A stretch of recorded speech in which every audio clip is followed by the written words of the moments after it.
Hey guys, so my name is Kevin Lepex, and today I'll be talking to you guys about my favorite piece of media, which is, as you guys can see on the screen, it's Riverdale. I first came across Riverdale when it was still in its early stages of development.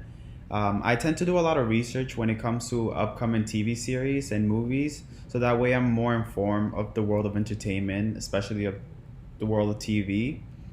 The series premiered back in January 2017, and from that moment on, I've been forever hooked to this show. From my research, I learned that Riverdale is a subversive take of the Archie comics, which I was not familiar with, but I eventually learned more and more as the show progressed.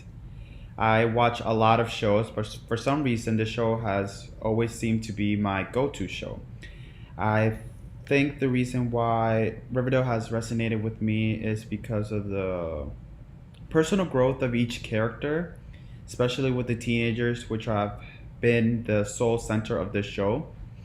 I think from a young age, I've been very independent and I have had to deal with situations where I had to play the adult and situations that I had to fix for whatever reason it may be. So it was kind of a tough upbringing in that sense, but it ultimately made me the person that I am today. Ever since its first run back in 2017, Riverdale has been my favorite piece of media, and I think the reason why it's because the show places the teenagers in situations that are usually so far off from reality.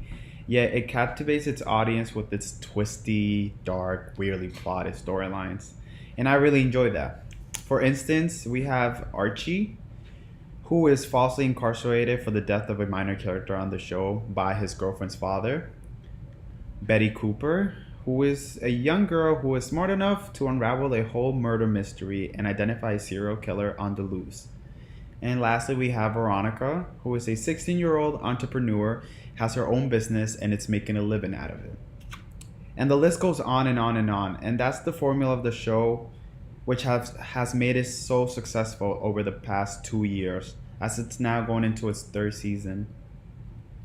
Marich Amick, who plays Alice Cooper on the show, once said, "Write your own stuff, shoot your own stuff, don't be afraid to pitch and put yourself out there." And that to me has been the biggest source of inspiration. She's someone who has been in the industry for over 30 years. And for her to be a part of this show full of newcomers, kids that are new to acting, people that are new to writing, it really says a lot about the dedication that the people involved in this show are. It really brings out that dedication. And from that moment on, as after hearing her say those words in an interview, I've started to write more and more, and I've even attempted to create a lot of short films for my own personal use, for my own personal enjoyment, and for other people to enjoy as well. And so that's pretty much it, guys.